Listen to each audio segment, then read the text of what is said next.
Obrigado, Moisés. Como sempre, você é um colaborador aqui da DAGE. Obrigado ao Ronald também, que está nos auxiliando aí na live. Antes de mais nada, quero agradecer a disponibilidade do doutor Alessandro, do doutor Roger, tá? Saudar a doutora Alessandra.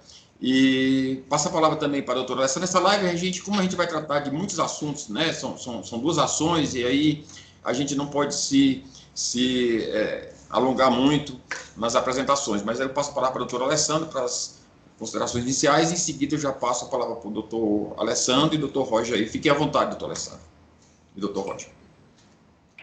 Obrigada, Alexandre. Boa tarde a todos. Queria cumprimentar, primeiramente, o Ronald, o Moisés, que estão aqui nos ajudando, né, nessa live. O doutor Alessandro e o doutor Roger, por disponibilizarem, né, uma parte do seu tempo para participar desse evento. É um evento que a gente vem fazendo, né, ao longo de toda essa diretoria do Alexandre, para trazer as informações sobre as ações mais solicitadas pelos nossos filiados, para essas informações gerais para o alcance de todos. Então, quero agradecer a presença, a gente já está com quase 240 espectadores aqui participando, e lembrar que aqui as informações que serão passadas em relação à ação do 3,17, que vai ser a primeira ação abordada, e depois a ação da barra 8 vezes, são informações gerais, que são dúvidas comuns a vários filiados que vêm nos procurando, seja no atendimento virtual, seja por e-mail ou pelos atendimentos telefônicos, que eles nos procuram, tanto procuram a DAGE como procuram o escritório, não é mesmo, doutor Alessandro? Com essas dúvidas, e várias dúvidas são comuns, né? Então, a gente traz nessas lives que realizamos pela DAGE essas informações de uma forma mais direta, mais objetiva, para que a informação chegue na ponta de uma forma mais célere. O Moisés depois ainda faz um trabalho de segmentar a live por perguntas e respostas, então o filiado que tem interesse em apenas uma das perguntas, ele vai poder clicar diretamente naquela pergunta, bem objetivo, assistir depois essa resposta, rever em caso de dúvida, né? E estamos sempre à disposição, né? Embora essas lives tenham sido extremamente esclarecedoras, tenham sanado muitas dúvidas, se remanescer alguma dúvida, ou para perguntas dos casos concretos, que o doutor Alessandro e o doutor Roger não vão conseguir abordar aqui, cada caso concreto, né? Esses processos são, os cumprimentos são descentralizados, são individualizados, então eles viram milhares de processos. Então, eles não vão tratar individualmente de cada um, mas das informações gerais de cada processo. Então, quem tiver dúvida da sua situação, do seu processo, mande um e-mail para o jurídico ou marque um atendimento com um dos nossos advogados, né? Os atendimentos são agendados, tanto pelo app, né, que agora está dentro da área restrita, como pelo e-mail do jurídico. É só mandar um e-mail jurídico@sindreceita solicitando um agendamento com o advogado, vai ter um agendamento com hora marcada. Tá certo? Sem mais delongas, eu passar a palavra aos nossos ilustres convidados para a gente tratar, primeiramente, da ação dos 3 ou 17 e depois passamos para a ação da Raveto Vezes.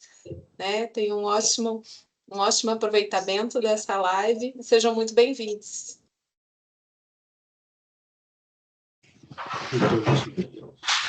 Bom, inicialmente quero parabenizar a iniciativa do Cine Receita com essas lives e acredito que o resultado é extremamente positivo, até porque, pela própria orientação da Diretoria de Assuntos Jurídicos, o escritório atende em último ponto a dúvida do filiado, porque tem que se reportar primeiramente à própria DAGE, né? Isso aí o diretor Alexandre Xavier alinhou conosco, principalmente porque para uniformizar até a resposta mesmo, né, do interessado, sob pena daqui a pouco dele ficar fazendo a mesma pergunta para 3, 4 pessoas e a gente tem que uniformizar esse atendimento. Então, buscando essa orientação com a própria DARF, a Diretoria de Assuntos Jurídicos do diretor Alexandre Xavier, eu acho extremamente importante a live até para a gente esclarecer essa situação.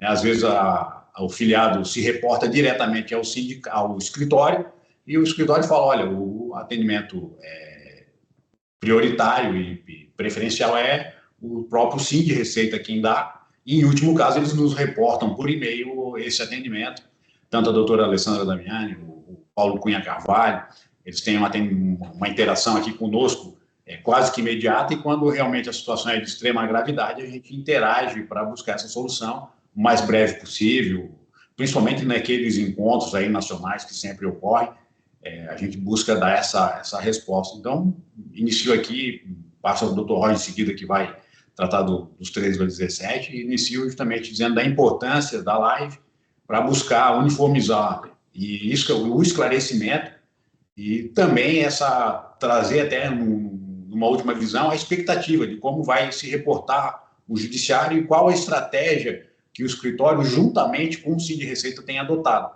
Né? Digo isso porque o escritório atua, o que desenvolve os trabalhos, mas a gente trabalha sempre nesse contato, nessa orientação de buscar o melhor entendimento, a melhor estratégia junto ao Sim de Receita, também junto ao grande mestre doutor Nabor Bulhões, que, falando de rabo 8 vezes, que demorou 15 anos para obter um dos precedentes favoráveis que existia até então no STJ, apenas precedentes desfavoráveis. Então, é nesse cenário que a gente tem atuado, e aqui o escritório, até pela demanda coletiva, a gente trabalha constantemente, até com o pessoal de São Paulo tem acionado a gente também bastante, a diretora Elza de lá, a gente trabalha de segunda a sábado e, por não raras vezes, acima de 10, 12 horas, que realmente a demanda necessita, principalmente na rabo 8 vezes, depois a gente vai tratar sobre isso, que é as ocorrências de mandado de segurança em nome do interessado, que também executa o título coletivo da rabo 8 vezes através da ação coletiva de 2001. Aí, dito isso, passo aqui a palavra também ao Dr. Roger para tratar dos pontos e da visão que ele tem sobre essas demandas coletivas, que uso correntemente uma frase que é dele: advogado também tem vida, né? Advogado também é gente, né? Porque às vezes a gente não consegue atender porque está numa consulta médica, está atendendo um menino, que a gente também tem uma prole grande, mas é isso. Roger, com você à frente. Bom, eu gostaria de agradecer o convite, né? Já cumprimentando a diretoria através do Alexandre, a diretoria jurídica, a doutora Alessandra. Realmente fui pego de surpresa hoje. O doutor Alessandro me trouxe essa notícia, né, da live. E até fazendo das minhas palavras ao doutor Alessandro, depois da pandemia, para mim, essa foi a grande evolução no sistema sindical, né? Isso ajudou. Por quê? Porque nós começamos a fazer essas lives e termos, né, assim, um acesso mais direto aos beneficiários. Porque realmente o sindicato, e isso é difícil de passar isso para os beneficiários, para os substituídos, os associados dos sindicatos. Por quê? Porque o escritório tentou, até o Thales era ainda diretor jurídico, tentou lá no início da RAV 8 vezes, criar um canal direto com os filiados, até para prestar informações, mas realmente, diante da demanda, são centenas, para não dizer milhares de beneficiários, se torna impossível advogar e passar essa informação. Então, eu sempre digo, até semana passada eu fiz uma live com o sindicato da PRF do Rio Grande do Sul, dizendo que o centro das informações sempre tem que ser o sindicato. E o Sim de Receita é um sindicato extremamente organizado, tem um excelente departamento jurídico, e a gente se vale desses benefícios que vocês têm, os filiados têm, para poder, juntamente com os advogados, passar as informações de forma, às vezes, não tão precisas, mas não tão ágeis, porque realmente, como o doutor Sandro falou, hoje o escritório tem uma demanda elevadíssima. Mas o que acontece, né? A questão, indo diretamente, até eu tenho uma audiência às 18h15 no TRF1 com o desembargador Moraes da Rocha, então eu vou tentar ser o mais breve possível numa questão que é primordial para que, até tirando os ensinamentos do Dr. Nabor Bulhões, que é importante que o filiado saiba que o sistema processual civil brasileiro, ela, depois de uma ação como essa, que tramitou durante 25 anos, a União tem a nova oportunidade de rediscutir a coisa julgada. E o cumprimento de sentença, a antiga execução, ela só é paga com o trânsito em julgado desse cumprimento de sentença. Porque ele deixou de ter os embargos à execução, mas tem uma impugnação que é a mesma coisa.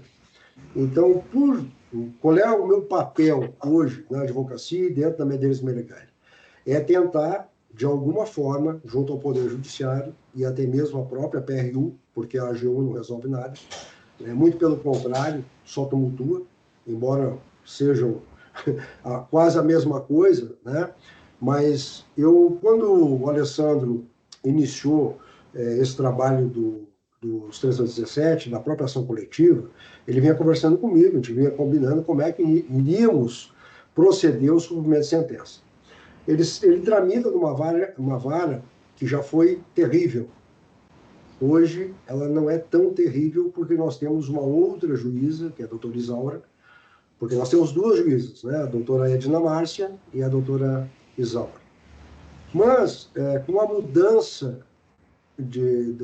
da própria assessoria dessas duas magistradas, as coisas eu vinha fazendo essa sondagem, né, junto à administração da vara, vamos dizer assim, a assessoria direta, a diretora de secretaria, e aí fui tirando um pouco de como é que nós poderíamos fazer e anunciando, né, que teríamos uma grande execução. Para vocês terem uma ideia, na 13ª vara tramita não só a RAV 8 vezes, né, com auxílio do CCJ, mas também os 13,23. Então, eles têm uma experiência com o Sim de Receita, de ação coletiva, imensa, gigantesca, muito trabalho. Mas por quê? Porque a ideia da Justiça Federal, do Distrito Federal, e isso eu falo com propriedade, porque eu e o doutor Alessandro advogamos aqui há apenas 25 anos, e obviamente que a experiência dos outros tribunais, que não só nos ensinaram, mas aceitaram as nossas experiências, nós vamos tentando mudar um pouco essa hegemonia de burocratizar o que não é necessário. E nós fizemos um projeto piloto de tentar não sermos os autores, mas sim, nem ao menos os idealizadores, mas sim de que existe uma forma de ter um despacho inaugural no cumprimento de sentença que ele pode tirar do juiz 90% do trabalho do processo. E isso vem sendo adotado, né, através da assessoria desses juízes, não só da 13ª, mas dos outros juízes, e tem começado a funcionar. Isso me traz muito orgulho, porque é um trabalho que foi realizado por nós, na Medeiros Meregali, entendeu? Obviamente que quando eu tentei, ou o doutor Alessandro tentou, ser o idealizador disso, não funcionou. A partir do momento que começamos a peticionar, sugerindo e trazendo decisões de outros tribunais, instruções normativas de outros tribunais, acabaram, de alguma forma, colocando isso em prática e tem funcionado.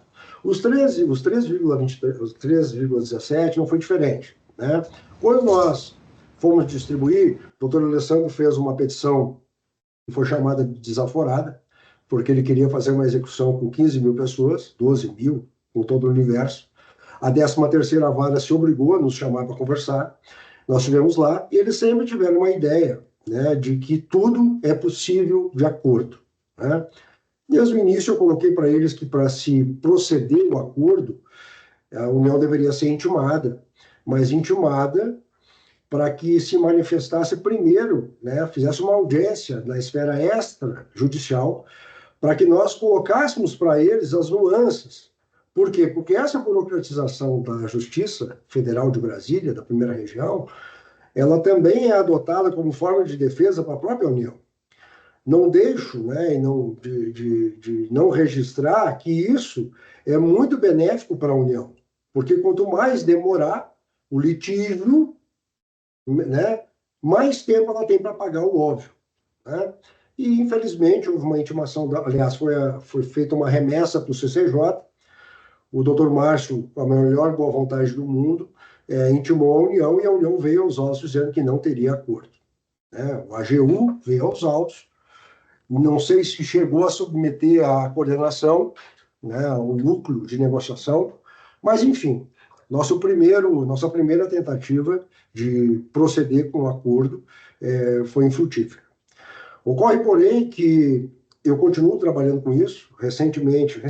Ano passado tivemos a notícia de que estava sendo feito um acordo dos 3 a 17, com a mesma categoria, vamos dizer assim, né, com os auditores. E aí eu iniciei o ano, no início desse ano, aproveitando uma oportunidade que tive com o PRU1, nós estamos tentando negociar diretamente com a PRU, não só os temas do Sind Receita, mas os outros sindicatos. Porque, vejam bem, de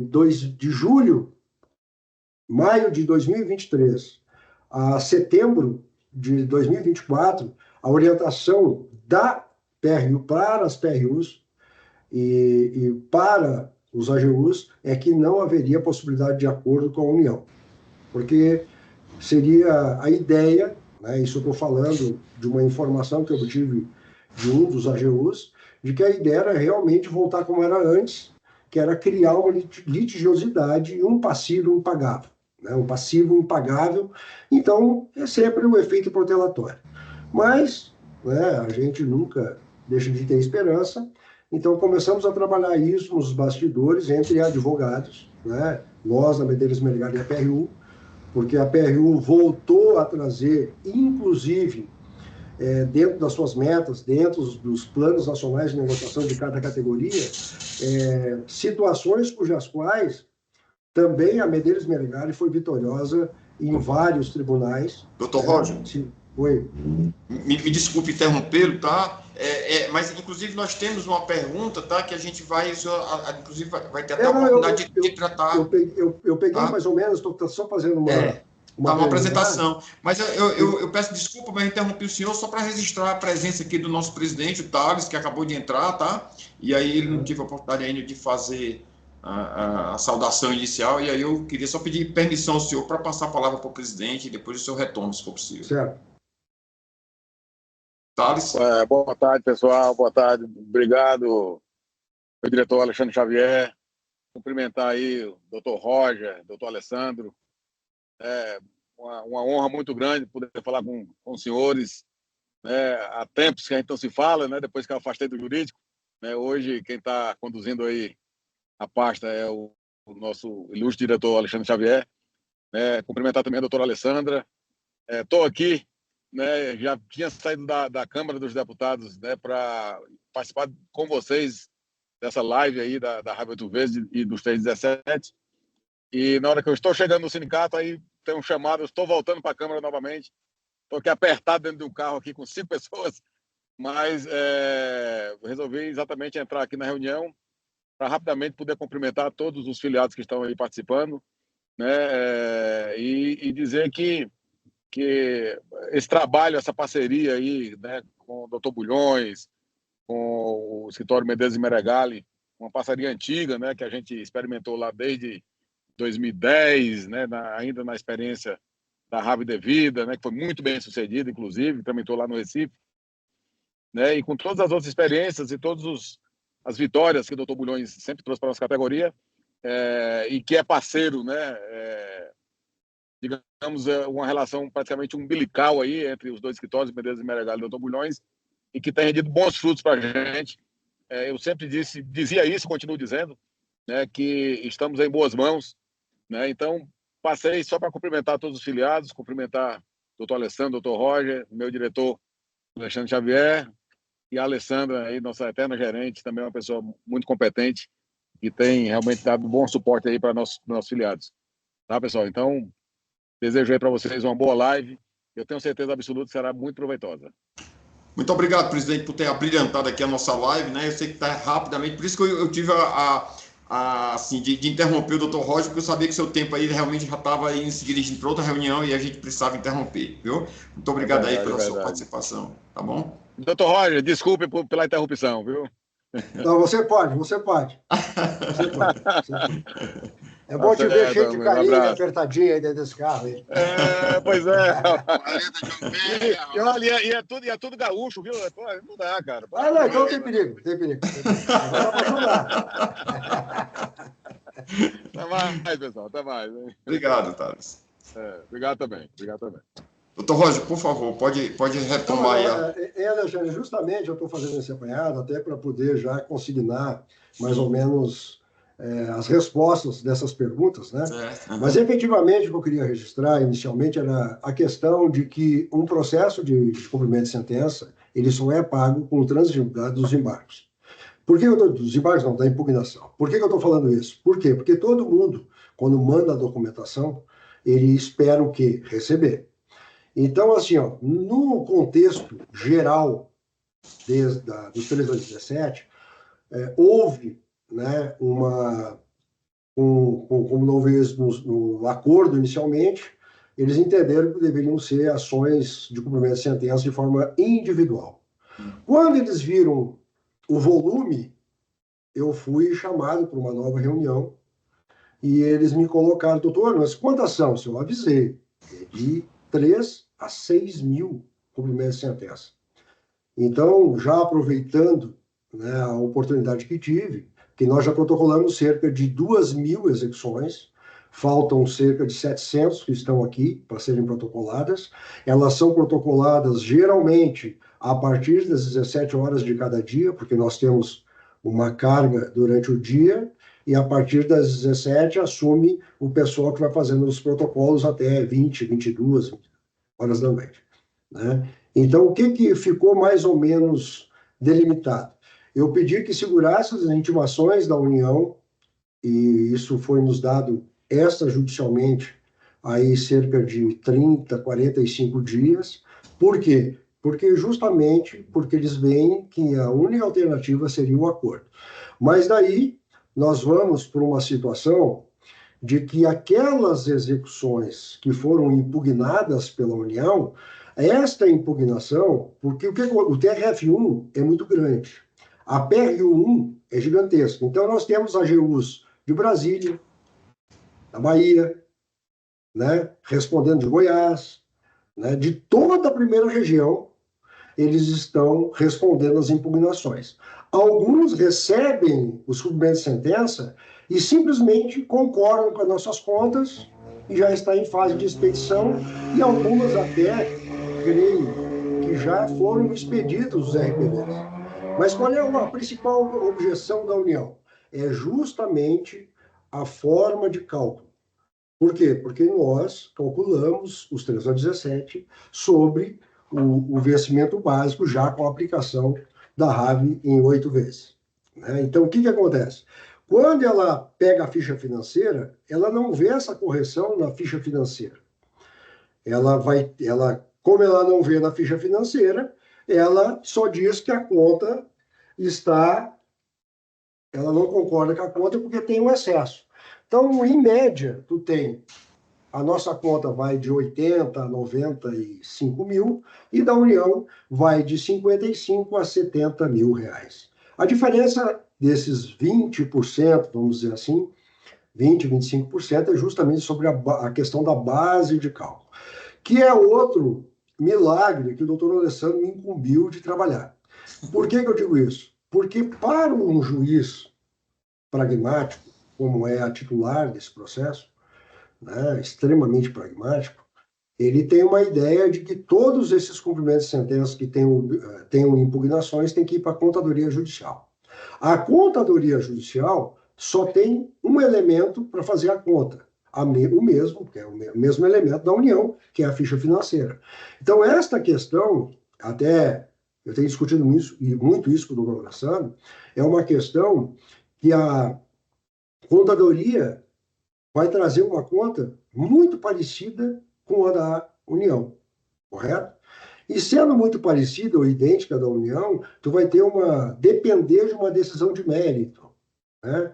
Qual é a decisão de mérito? De que realmente os 3 a 17, até pela base jurisprudencial, tem que ser calculada sobre um vencimento básico com a RAV aplicada em até 8 vezes. Então, qual é, assim, para mim, o maior desafio desse processo? Primeiro é essa questão, né, que é uma questão que nós entendemos, o doutor Alessandro conseguiu me convencer, porque eu fiz um teste com alguns herdeiros, né, que são clientes nossos da GIFA, da RAV 8 vezes, com a conta simples, sem calcular sobre a RAV, Eles assinaram um termo de consentimento e, realmente, de 10 cumprimentos de sentença, a União concordou com os 10, porque a conta da União ficou idêntica, ou às vezes pode ser maior, no caso da atualização, que eles fazem uma conta mais precisa, às vezes, né? Mais precisa de uma mais atualizada, porque levou 6 meses para ser trazida aos autos. Então, hoje, o maior dilema dos 317 é esse. É a litigiosidade que pode ser criada num processo desse. E acredito que, num provável acordo, vai ser uma situação também, mais uma batalha com a PRU. Por quê? Porque a PRU provavelmente não vai querer aceitar a questão da aplicação do vencimento básico com ele já corrigido. Então, é mais uma batalha. Estou colocando isso para vocês de caráter genérico. Obviamente que o escritório hoje tem a possibilidade plausível, vamos dizer assim, é um direito plausível de se discutir, principalmente na 13ª vara. Por quê? Porque lá também tramita a RAV 8 vezes, então eles estão cansados de saber o que é a RAV, né? 8 vezes, então não teríamos que explicar muito, tanto que as novas réplicas, as impugnações, a gente tem se reportado exclusivamente as decisões do próprio processo coletivo da RAV, entendeu? Uma pequena sinopse, que é para ele entender rapidamente, e consultar os julgados e as decisões do próprio juízo sobre a questão, nas impugnações e nos embargos da execução, enfim, que foram intentados pela União. Então, vejam bem, em caráter geral, hoje, a litigiosidade desse processo se resume a isso, tá? Tão somente a isso. Eu tenho, assim, como dizer, eu tenho uma precaução muito grande com a questão de pagamento de parcela em controvérsia. Por quê? Porque tu movimenta uma vara inteira, engessa o processo, porque geralmente quando tu expede um RPV de uma parcela, ou um precatório de uma parcela em controvérsia, o processo fica sobrestado. Então é uma questão de se pensar que nós vamos ter que decidir isso futuramente, porque ali na frente vai ter a parcela em controvérsia. Eu acredito que nos próximos 60, 90 dias vai ter aí, para vocês terem uma ideia, hoje nós temos 476 impugnações para responder dos 317. Eu solicitei, né, que na medida do possível fossem abertos os prazos de 30 ou 40 em 40, para que a gente fosse respondendo e eles fossem se adequando, porque como o prazo é nosso, o próximo passo é da própria vara. Então, em vez de eles terem um volume de 500 despachos, né? E vejam bem, o mesmo despacho, eu não posso permitir que eles tenham o mesmo despacho ou o mesmo entendimento para todos, se ele for contrário aos nossos interesses. Então, nós temos que trabalhar também a questão do mérito da causa, né? Que provavelmente a remessa para a contadoria, ela vai mandar de volta para dizer para o juiz, olha, aqui eles calcularam assim, o exequente, e a União calculou assim. Eu entendo que não tem os dados financeiros, então é uma decisão de mérito. O juiz vai ter que dar uma decisão de mérito. E recordando, né, os 13,23 foi assim. Começaram decisões equivocadas nas execuções, né, que eram grupos de 50 também, e aí foi assim uma leva de recursos para o tribunal, e aí fica uma coisa quase que impossível de se solucionar. Então, assim, preliminarmente, a questão dos 317 hoje se resume a isso. Tá bom? Eu fico aberto a responder precisamente as perguntas. Muito obrigado, doutor Roger. Doutor Alessandro, quer acrescentar alguma coisa ou eu posso entrar nas perguntas? Microfone. Pode adentrar aí, diretor. Pode adentrar, porque eu acho que as perguntas depois devem abranger todo esse cenário, né? Eu acho que de importante remarcar o que o doutor Roger já informou, que desde o início houve aí por parte do escritório essa insistência em tentar buscar um acordo junto com a AGU para diminuir a litigiosidade sobre esses temas.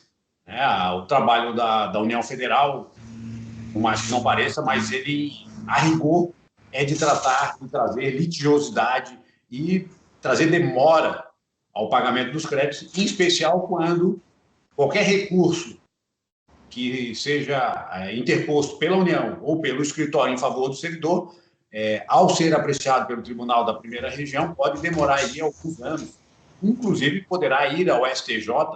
Então, a gente pode falar aí que a gente tem que evitar, de fato, litigiosidade. Diz o Dr. Roger, e avaliza as palavras dele: processo bom é processo finalizado, processo pago, que é o que interessa, de fato, ao cliente. Né? Mas passamos às perguntas que serão bem oportunas. Muito obrigado. Doutora Alessandra, quer fazer alguma consideração? Não, vamos passar para as perguntas. Para as perguntas, né? Ótimo, muito obrigado, então. Doutor Roger, o senhor já fez a explanação, inclusive já entrou, tá, de alguma forma, tá, assim, especialmente em algumas das perguntas, né? Mas aí a gente vai, eventualmente, ter que repetir alguma pergunta de algum assunto, inclusive, que o senhor já abordou, porque o nosso diretor de comunicação que está ali, de repente, quando ele for segmentar o vídeo, ele vai pegar aqui, puxar a orelha aqui do diretor jurídico, que não organizou a live, né, como a comunicação lá determina, né? Mas vamos lá, doutor. Então, vamos lá. Quantos cumprimentos, então, especificamente da ação dos 317, já estão protocolados? 2034. Hoje nós temos 2034, né? Falta cerca de 700, 750 para protocolo. Tá. Doutor Roger, apenas como esclarecimento, esse protocolo já é um grande passo para o efetivo pagamento, o recebimento do RPV, ou o que é que ainda tem ainda de lapso temporal do protocolo até o efetivo pagamento? Consegue fazer Bem, o que acontece? Com o protocolo, como eu já falei, eles intimam a União, geralmente fica de 20 a 30 dias na vara para gerar o pessoal da execução gerar o despacho de intimação da União. A União tem 30 dias para responder. Ela vem, traz aí em 50, 60 dias com uma impugnação ou não. Se ela trouxer a impugnação, aí nós temos um prazo que vai abrir também para nós. Já estamos aí em quase 4 meses, né? Uhum. Eu acredito que esse processo vai estar finalizado na primeira instância em torno, com decisão de mérito, de 9 a 12 meses. O pagamento efetivo com a impugnação é muito complicado se nós tivermos que rediscutir, vamos dizer que o juiz entenda que realmente não pode pagar sob a RAF, nós vamos ter que fazer os recursos cabíveis para o TRF, e aí segue a situação que aí tu não tem menos de 2, 3 anos para pagar o RPV. Tá bom? Por isso a importância, eu posso dizer, a importância de se pensar ou repensar e buscar o acordo com a União, com o deságio, porque, veja bem, aproveitando para responder a questão dos prazos, né? Hoje, se tu tem uma conta de 80 mil e a conta da União dá 60, essa parcela de 20 mil que tu vai discutir, existe a probabilidade, uma probabilidade muito grande de tu ganhar, tu vai diminuir o deságio. Porque numa ação dessa, o deságio não baixa de 10%, 12%. Tá bom? Sim. Então, o prazo efetivo com a litigiosidade é mais ou menos isso, para pagar 2, 3 anos. Perfeito, perfeito. Se me permite um breve à parte, Alexandre? Pois não, claro. Só para esclarecer para os nossos filiados que esses cumprimentos que já foram protocolados, o escritório encaminha para a DAGE e para a nossa área técnica de TI um relatório dos cumprimentos protocolados e a nossa área técnica de TI faz a inserção no sistema. Então, na área restrita, quem já tem o cumprimento protocolado, essa informação já consta. Inclusive, o escritório mandou hoje um outro relatório atualizado, então, à medida que esses cumprimentos são protocolados, o escritório encaminha o relatório e essas informações são inseridas na área restrita. Certo? Bem lembrado, doutora Alessandra. Ótima intervenção. Doutor Roger, até quando, então, o filiado ainda poderá mandar documentos para aderir aí à ação dos 317? Bom, assim, ela transitou em julgado em julho, acho que dia 3 de julho de 2024. O trânsito em julgado. A prescrição da pretensão executória, ela se exaure, ela acaba com 5 anos. Então, nós teríamos até 2029. Só que, obviamente, que o quanto antes tu ingressar, quanto antes tu recebe. Tá? Então, eu acredito que nós tenhamos cerca de 6 mil beneficiários, estamos chegando agora a 3 mil protocolos, está faltando mais da metade para buscar, né? E até é uma situação de se pensar futuramente em se fazer um termo de anuência, em protocolar com a conta dentro dessa realidade ou fora dessa realidade, entendeu? Porque eu acredito, porque eu e o doutor Alessandro estamos juntos aí, vai fazer 30 anos, 27 anos, e eu sempre, como ele é muito combativo nessas questões, até porque sabe do trabalho que dá e da qualificação dele para ganhar uma matéria dessa, mas eu sempre digo para ele que o tempo, às vezes, é bem melhor tu economizar tempo do que tu perder tanto tempo assim para discutir uma matéria que é um valor razoável, né? E que tu vai discutir isso talvez por 2, 3 anos, 4, sei lá. E se tu perder no TRF1, como é que vai ficar a admissibilidade dos recursos excepcionais para o STJ? Entendeu?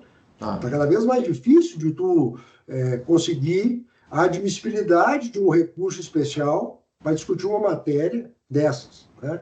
Então, eu acredito que a gente tem que repensar, inclusive, as questões de tornar mais viável, né? Criar uma viabilidade para realmente... Porque, como eu falei, as contas cujas quais a União concordou são as mesmas contas.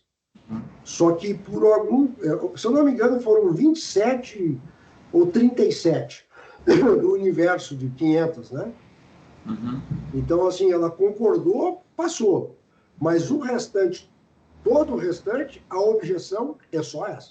Tá certo. Inclusive, como a gente sempre costuma esclarecer ao nosso filiado, quando a gente consegue fazer um acordo com a União, a gente está criando uma possibilidade de recebimento mais célere, né? Mas não quer dizer que o filiado, aquele filiado que pode suportar, às vezes porque tem filiados que querem quer logo receber realmente uma parte e consegue entender isso, né? Ele está antecipando, acelerando o recebimento de parte em detrimento do tempo que ele iria lá ficar, né? Então, mas é uma alternativa. O filiado, embora a gente disponibilize eventualmente a possibilidade de um acordo, nenhum filiado estará obrigado a aderir a esse acordo, né? Fica uma situação, né? É bastante subjetivo. Quem desejar vai ter esse caminho, essa possibilidade aberta aí de acelerar aí o recebimento do seu direito. É isso? Uma terceira pergunta, doutor Roger. Nas planilhas de cálculo dos cumprimentos dos 317, já estão contempladas as gratificações e vantagens que eram calculadas sobre o vencimento básico, né? O senhor até já adiantou sobre isso, mas só para deixar registrado aqui, segmentado. Foram todos calculados sobre todas as gratificações de caráter permanente atreladas ao vencimento básico, inclusive a RAV.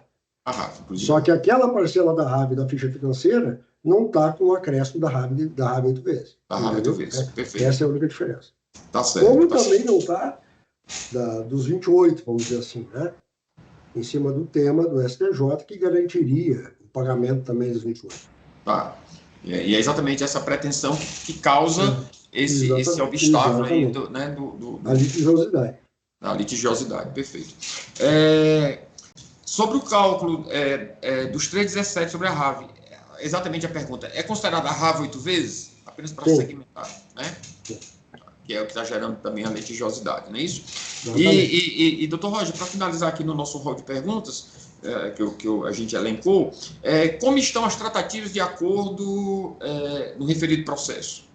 Olha só, como eu falei, né, eu aproveitei uma oportunidade, porque numa audiência, num outro tipo de processo coletivo, de outra matéria, 28, o juiz insistiu muito com a PRU 1, porque eu levei informações para ele de que eu não teria força política de pressioná-los, mas ele, enquanto juiz, teria.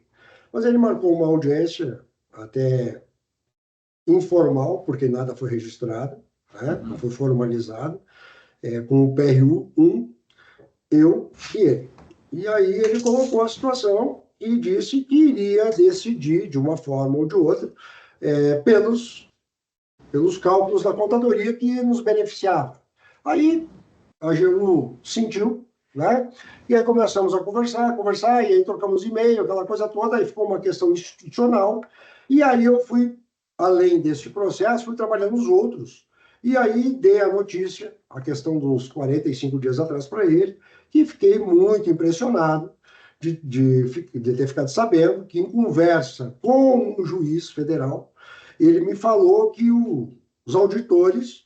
Como é que no Sinde Receita tu não conseguiu, se os auditores conseguiram, doutor? Não, mas lá não sou eu o advogado. Mas, enfim, aí contei para eles, doutor, me manda isso.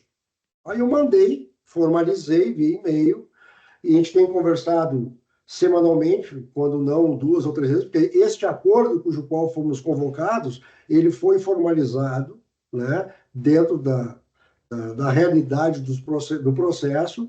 E, então, quando ele me manda um e-mail sobre este acordo, eu disse, doutor, como é que está a questão dos analistas tributários, do Sinde Receita? É interessante. Por quê? Porque eu já estou com 3 mil cumprimentos de sentença protocolada individual, aí para mim seria, eu pegaria todos esses processos, né, reuniria e só juntaria as contas da União, né, eu já tenho procuração nos autos para fazer acordo, né, para acordar, nós resumiríamos a questão do TIA, de ter que divulgar, nós divulgaríamos só o valor, com deságio, individualmente, o Sinde Receita organizado, consegue ter contato direto com o beneficiado. Então, estamos, como diria lá no Rio Grande do Sul, namorando para ver se a gente consegue evoluir. Por quê? Porque a coordenação de negociação de Brasília, ela veio aos autos e disse, através de uma AGU, que não teria interesse no acordo, entendeu? Uhum. Não sei qual era a política da época, o que seria, mas o interesse tem que partir da União, tem, mas também tem que partir do próprio juiz, né? Que tem interesse, por exemplo, o CCJ, doutor Márcio, já me disse, doutor, eu jamais iria aceitar mais 6 mil execuções individuais aqui. É complicado. Mas se for para formalizar o acordo, nós fizemos uma audiência e aí vamos... porque geralmente eles querem desmembrar esses processos de 30, 40, 50 pessoas. Essa já é individual, é simples de solucionar. Então eu tenho até assim, bastante esperança em conseguir uma resposta e tentar evoluir para depois passar para o Sinde Receita, e através da diretoria jurídica, continuar uma coisa palpável, o presidente Tales, a gente marcar uma audiência com a PRU, aí fazer os termos do acordo e ver se realmente a categoria vai ter interesse em fazer aquelas circunstâncias todas, né? Perfeito, perfeito. Estamos à disposição, sim. Tá? E doutor Roger, a gente tem tido a experiência lá das tratativas de algumas outras ações com o doutor Márcio, e a gente sente que ele é realmente muito dinâmico e muito interessado, né, em realmente agilizar esses acordos. Não, ele é extremamente competente. Né? Extremamente competente. Às vezes ele faz umas coisinhas que faz a gente passar raiva, mas lá no final, eu sempre digo, eu até já falei isso para ele, né? O doutor Márcio, ele na 8ª Vara Federal, a gente já trabalha com o doutor Márcio talvez aí há 15, 16 anos, sei lá. Acho que no mínimo desde 2006, né, doutor Ossá? E o que acontece? Ele é duro em algumas coisas, teimoso também em algumas coisas, mas ele também é bastante razoável quando se trata de dar celeridade ao processo. Perfeito, perfeito. E, doutor Roger, para encerrar aqui as perguntas, como é que fica a questão da habilitação de herdeiros, sucessores, nessa ação dos 317? O que é que o senhor pode orientar? Como é que deve proceder? Olha só, eu não tenho hoje um número preciso, né? Mas como nós fizemos a GIFA de uma forma até que foi no início um balão de ensaio de organização, muitos procuraram já e já foram protocoladas os cumprimentos de sentença, porque, veja bem, o que eu sempre digo, embora seja RPV, existe uma discussão sobre a condenação ou não em sucumbência, né? Existe uma discussão sobre isso. O que eu sempre digo, a orientação que eu dou para o pessoal que trata com a parte de habilitação. Olha só, esse pessoal que é herdeiro, ele geralmente não tem tanto conhecimento como teria um servidor. Ou até mesmo uma pensionista que ficou, que tem acesso às delegacias regionais, entendeu? Então, esse pessoal tem que ser tratado de uma forma dentro da realidade intelectual e até mesmo financeira dela. Então, tem que deixar bem claro para eles. Então, como é que funciona? Mesmo sistema da GIFA, que a gente adotou, o pessoal vai mandar toda a documentação para o Síndico de Receita, ou até mesmo para o escritório, a gente tem um controle disso, e a partir daí faz as habilitações, onde eles já assinam um termo de anuência. Você quer discutir mais 25% dentro de uma litigiosidade que pode levar de 2 a 5 anos, ou você quer restringir a tua conta com menos esses 20, 25% e receber o teu RPV, vamos dizer assim, no máximo em 12 meses. Entendeu? Essa é a orientação que a gente está dando. Porque às vezes tu é herdeiro, né? Nem tanto quanto a pensionista, mas o herdeiro em si, e tu quer saber dos créditos agora. Tu não quer ficar... São raras as exceções onde aquele herdeiro ou aquela pensionista quer ficar rediscutindo. Né? Temos casos aí de pensionistas que não quis sequer fazer o acordo na época da GIFA. Né? Não vou fazer, vou perder aí 15%, não quero perder. Né? Mas, enfim, hoje a habilitação segue o mesmo rito que até hoje foi feito em todas as relações que o sindicato patrocina, que o escritório patrocina. Tá. Nessa ação dos 317 tem um e-mail específico aí que o escritório administra, esse e-mail? Aqueles que nos procuram através da GIFA, né, o e-mail da GIFA, ou até mesmo o WhatsApp da GIFA, a gente pega o nome desse instituidor de pensão, o servidor que faleceu, ou até mesmo da pensionista que faleceu, e, você tem direito a receber os 317. Aí a gente pega esse textinho e manda para ele. Entendeu? Para aquele filho, aquele herdeiro, aquele parente que se interessou em informações sobre os processos. Só que a GIFA, ela está acabando. Né? Então, a procura de informações vai acabar. Né? Cada vez diminui mais.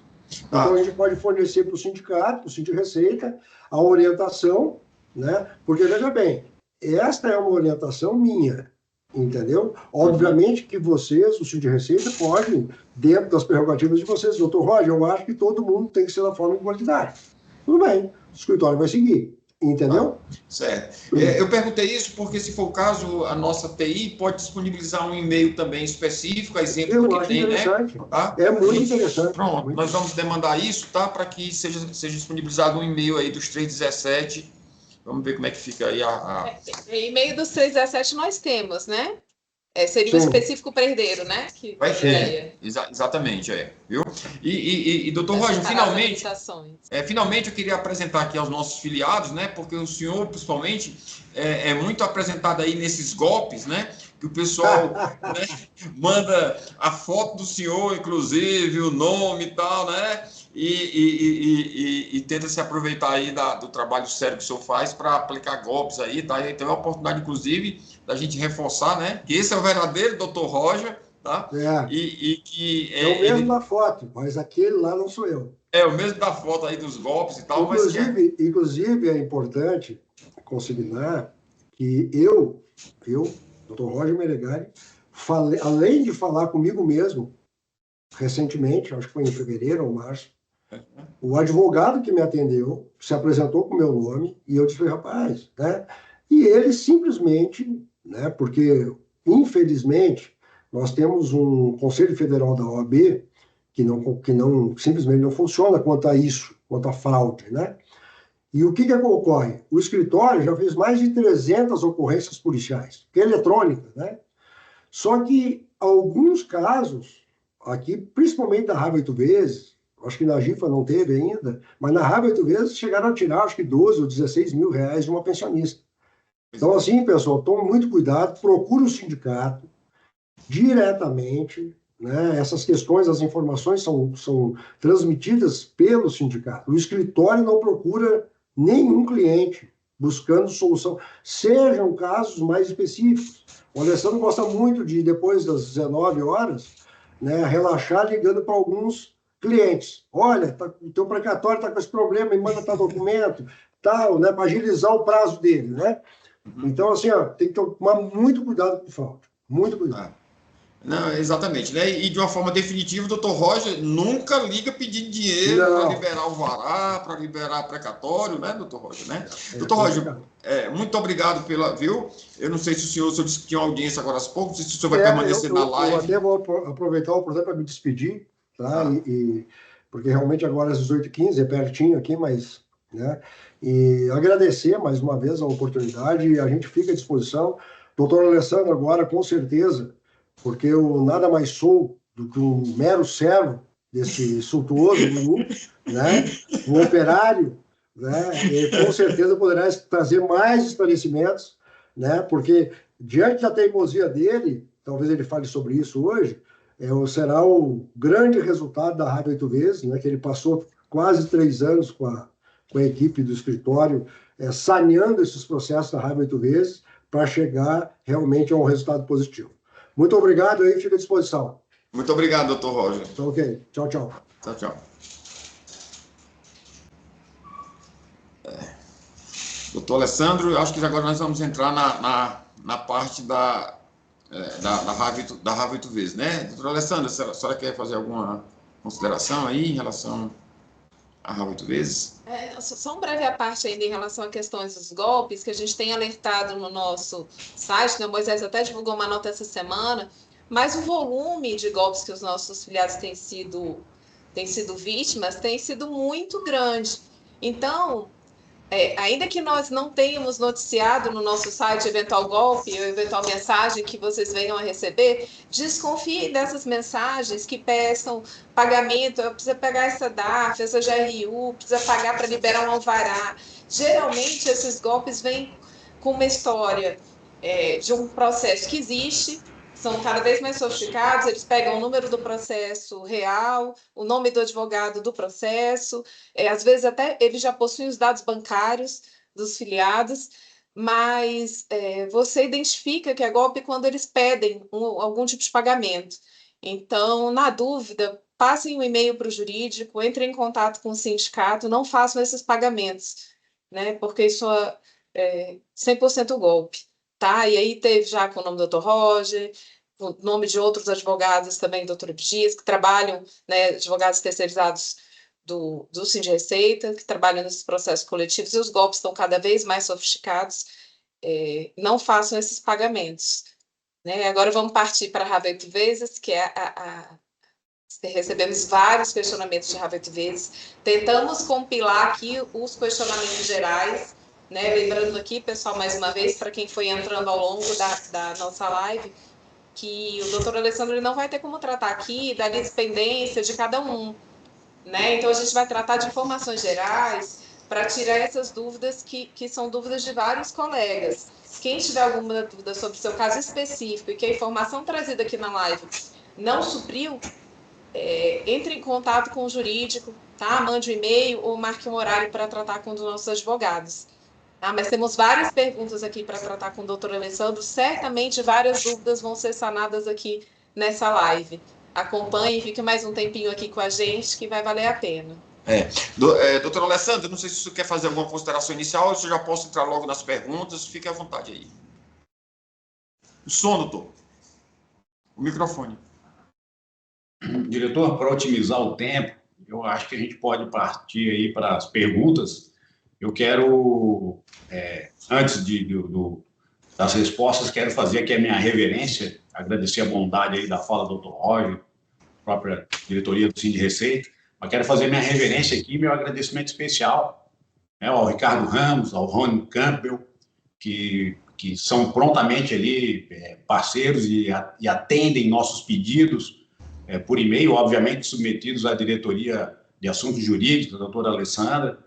Então, vamos dizer assim, a colaboração obviamente, que dentro da máxima formalidade, principalmente quando temos aí algum pagamento de guia para fazer um recurso, né? Essas questões litigiosas, quando negativas no judiciário, o escritório tem que fazer um recurso. Esse recurso, ele demanda uma guia. Essa guia tem que ser paga dentro do prazo do recurso. A gente está falando aqui de R$ 957, que parece pouco, mas o escritório já fez aí mais de 1.000 recursos.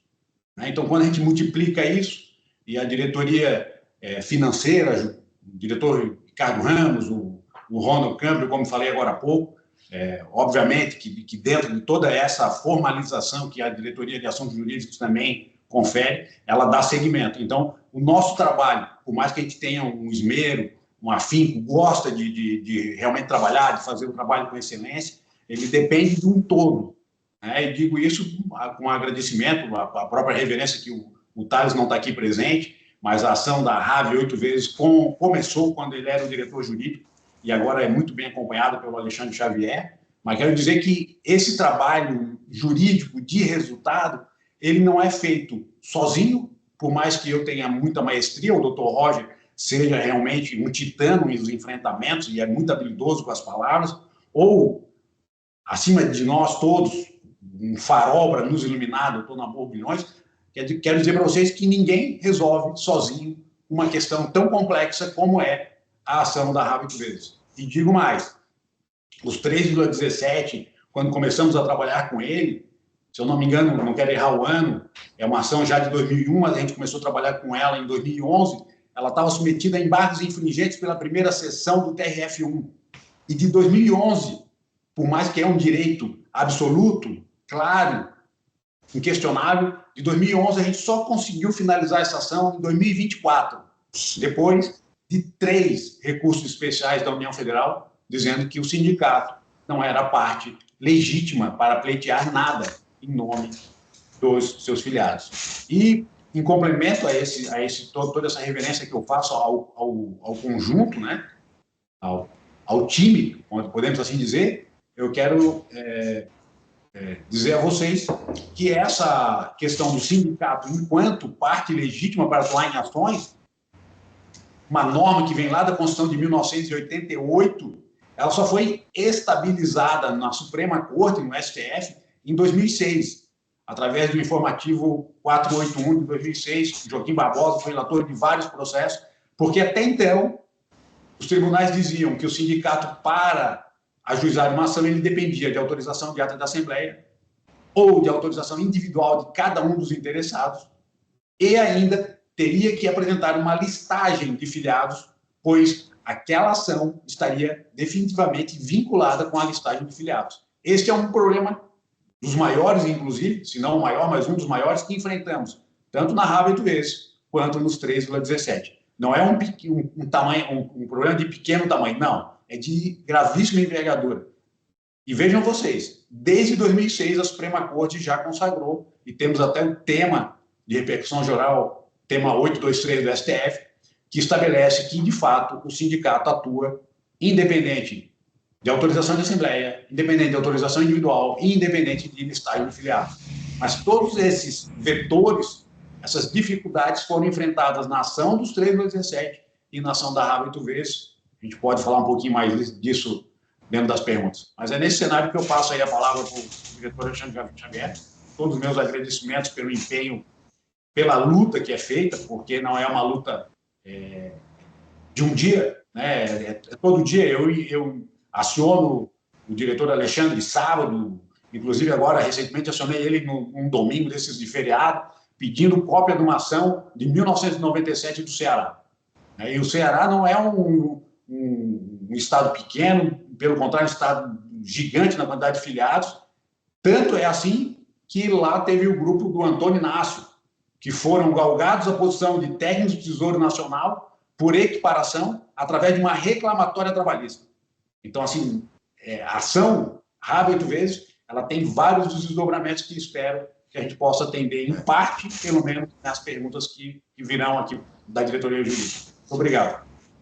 Muito obrigado, doutor Alessandro, né? Mas eu não posso deixar de passar a oportunidade, eu também adiro aí as suas palavras, tá? Em relação ao apoio que a DAGE, e essa diretoria jurídica atual, a vida dela é muito facilitada, porque não me parece que em outras gestões, né, havia uma harmonia tão grande, realmente de tanta integração entre as diversas diretorias da DEM, né? Então, aqui, realmente, a gente trabalha numa harmonia e aliados, né? tanto com a DFA, na pessoa do Ricardo Ramos, como na pessoa do Ronald Campbell, né, do nosso diretor incansável, aí, do diretor de comunicação, Moisés, e o nosso gênio aqui da TI, que é o Périx, tá? Então, a gente realmente, né, só para elencar aqui alguns que a gente lida no dia a dia, tá? Então, realmente, essas suas palavras também eu reforço, né, e agradeço aqui para deixar gravado, para deixar registrado para a história aqui, né, esse apoio e colaboração aqui desses diretores, tá? Então, doutor Alessandro, já indo à frente aqui nas perguntas, os cumprimentos de sentença da ação coletiva da RAV 8 vezes não estão tramitando todos na mesma vara, tá? E aí, como estão os precedentes que estão sendo formados nos diversos tribunais sobre o tema? Bom, essa pergunta é extremamente pertinente. Lá em 2018, a gente começou a colher os documentos necessários, ali um pouco antes até para a ação da RAV 8 vezes, e junto com a diretoria jurídica, junto com o atual presidente Thales Freitas, a gente montou uma estratégia de protocolar algumas ações em alguns tribunais, seja TRF 5, TRF 4, TRF 2, justamente diante de um contexto de como se formou a ação da RAV 8 vezes. Doutor Nabor, se fosse explicar toda a trajetória da ação da RAV 8 vezes, a gente teria que fazer umas 2 ou 3 lives para ele. Uhum. E realmente o trabalho que ele obteve foi um trabalho magnânimo, né, de excelência, porque até então, como dito antes, a jurisprudência era totalmente contrária do STJ e ele conseguiu um título com algum tempero mais favorável numa ação coletiva. Digo vocês que, anteriormente, a jurisprudência era contrária, porque se foram ajuizados alguns mandados de segurança, ou, melhor dizendo, inúmeros mandados de segurança, buscando a RAV com uma outra conformação, talvez com um pedido muito parecido, e esses mandados de segurança geraram precedentes expressivos, negativos quanto ao direito. Então, o doutor Nabor obteve uma decisão favorável nesse mar de precedentes negativos. Então, qualquer ajuizamento de uma ação de cumprimento teria que ser feito dentro dessa análise, desse parâmetro. Então, por isso que a gente buscou não só ajuizar ações no TRF1, mas também nos outros tribunais.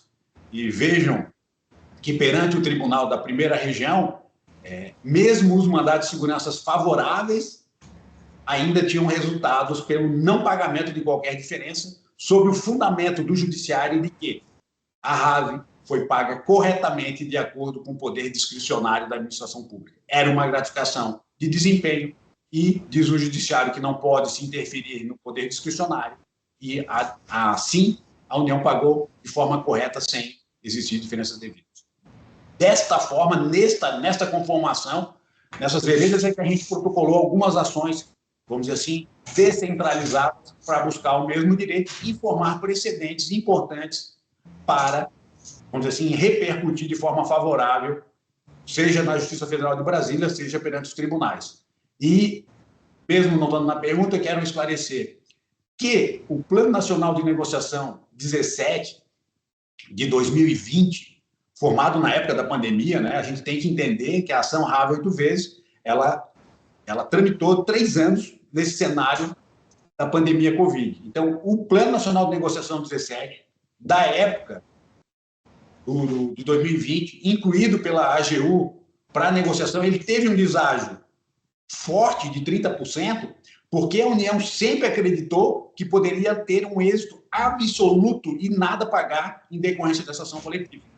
Porém, uma das advogadas uma vez nos confessou numa das reuniões que, olha, a gente está buscando essa negociação, já quando estava encerrando, esse é o número 17, já era o final daqueles planos de negociação, ela confessou que estava realmente imbuída para essa negociação diante dos precedentes que a gente estava obtendo favorável perante o judiciário do TRF5, TRF2 e TRF4. Né? Nesse sentido, eu fecho a pergunta aí, depois a gente volta a ela. Tá, muito obrigado, doutor Alessandro. E aí, a gente sabe que existem cumprimentos de RAV 8 vezes, decorrentes da ação coletiva, tanto de forma individual como em grupos, né? Qual é a estratégia? Você poderia esclarecer por que alguns são individuais, outros são em grupos, doutor? Claro, e extremamente importante esse esclarecimento. A gente entendia que a RAV 8 vezes poderia ter alguma litigiosidade afastada e, inclusive, com essa questão do acordo, a gente poderia dar velocidade para precatórios, para celebração de acordo. Então, inicialmente, a gente fez grupos de 50 pessoas, achando que isso ia trazer uma boa repercussão para que o judiciário homologasse os acordos. E, inclusive, houve várias homologações. Por outro lado, paralelamente, houve a descentralização com o ajuizamento individual em Alagoas, no Ceará, ou mesmo em Pernambuco, no Rio de Janeiro, ou na base do Sul, né? Rio Grande do Sul, Paraná e Santa Catarina. Então, houve, juntamente com o CID Receita naquela oportunidade, essa estratégia de protocolar em grupos para facilitar a homologação de acordo e concomitante às ações individuais para buscar os precedentes de forma favorável perante os outros tribunais. Para fechar, digo que essas ações coletivas elas tiveram um desdobramento que nos trouxeram grave dificuldade quando a União detectava que dentro de um grupo de 50 pessoas, 1, 2 ou mais tinham um mandado de segurança individual, como me reportei antes, que trataram da mesma RAV 8 vezes. Mandados de segurança que foram propostos em 1995, 1996, 1997, 98, até 99, final de 90, início de 99 ainda teve um ou outro com essa conformação. Eu me reportei aqui as datas, diretor Alexandre, porque alguns casos até são acompanhados pela própria DAGE, doutora Alessandra até tem peticionado em alguns mandados de segurança desses, porque às vezes a gente conversa com um cliente e esclarece que tem um mandado de segurança individual, mas ele insiste que não e falta jurar que nunca fez essa ação e até é justificável. São pessoas já com alguma idade e uma ação que tramitou há quase 30 anos atrás. Uhum. Então, a gente se deu o trabalho no escritório de buscar a cópia desses mandados de segurança. Atualmente, nós temos na nossa base 560 mandados de segurança que foram digitalizados. Esses 560 mandados de segurança foram propostos em grupo de 10 pessoas cada um. É isso. Apenas um esclarecimento, um pequeno à parte, doutor Alessandro. A DAGE, sim, atuou e atua ainda em alguns cumprimentos decorrentes do mandado de segurança. Mas esses mandados de segurança, eles não se originaram, né, na DAGE. Eles foram propostos à época, nesses anos de 95, 96, na menor parte de 97 e 99, pelo doutor Aguinaldo Rocha. E esses mandados de segurança impetrados nesses anos, né, já 30 anos atrás, muitos não tiveram êxito, né? E uma parte que teve êxito, dessa parte, em determinado momento, que foi nos idos de 2002 para 2003, o doutor Aguinaldo trouxe uma parte desses processos para cá, para o sindicato, e a diretoria decidiu por executá-los, né? Porque o escritório não tinha condições de demandar essas execuções, né? Na época ainda era execução, não era cumprimento de sentença. Então, a Diretoria de Assuntos Jurídicos assumiu pouquinho menos de 300 processos que tinham sido vitoriosos de RAV 8 vezes para tocar esses cumprimentos. Então, esses são os cumprimentos de RAV 8 vezes oriundos de mandado de segurança que foram trazidos para cá pelo doutor Aguinaldo e foram subestabelecidos para os advogados da Diretoria de Assuntos Jurídicos. Né? A Diretoria de Assuntos Jurídicos também, em relação a esse tema da RAV 8 vezes, tentou ainda o ajuizamento de ações rescisórias, né, que são ações autônomas de impugnação. Na época, acolheu procurações dos filiados de alguns desses mandados de segurança que haviam sido julgados improcedentes, e a DAGE teve êxito em uma parte dessas rescisórias. O doutor Nabor foi, inclusive, contratado à época para uma atuação tanto nas rescisórias como em alguns mandados de segurança, o doutor Aguinaldo ainda tramitavam, né, perante o judiciário.